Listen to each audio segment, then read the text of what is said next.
প্রথম কথা বলতে কে শিখিয়েছিল জানি না। কালোর ওপর লাল পাখির নকশা করা একটা বেড কভার ছিল বাড়িতে। সেটা দেখে প্রথম পাখি চিনতে শিখি। তখন পাখি বলতে পারতাম না, বলতাম কাপি। প্রথম গান শিখিয়েছিল মাসিমণি, আলো আমার আলো গো, চান করানোর আগে তেল মাখাতে মাখাতে।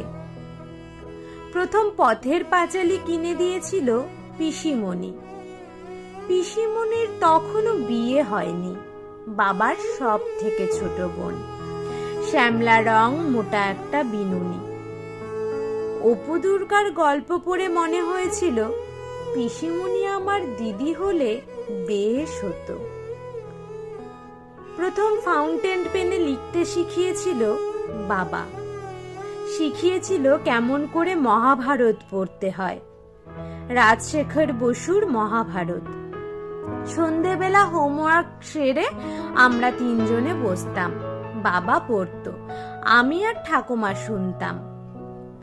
বাবা শিখিয়েছিল কেমন করে জাদুঘর দেখতে হয়, শিখিয়েছিল উত্তর ভারতের মন্দিরের সঙ্গে দক্ষিণ ভারতের মন্দিরের তফাৎ কি, শিখিয়েছিল ইউ ছাড়া শুধু কিউ দিয়ে ইংরেজি বানান হয় না, শিখিয়েছিল ইংরেজি হরফের আসল নাম রোমান। মা গান গাইতে পারতো না, তাই সঞ্চয়িতা পড়ে ঘুম পাড়াতো আমাকে। সেই আমার রবীন্দ্রনাথে হাতে খড়ি। মা যে আজতে আঁকিয়ে সে কথা মনেই থাকতো না।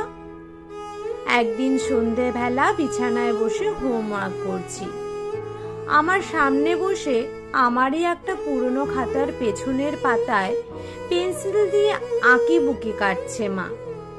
ঝুঁকে পড়ে দেখি মা স্কেচ করছে, বিছানার উপাসের টেবিল ফ্যানটার স্কেচ। সেই দিনই শিখলাম 3 ডানাওয়ালা ফ্যানটা আসলে একটা 3 পাপড়ি মেলা ফুল।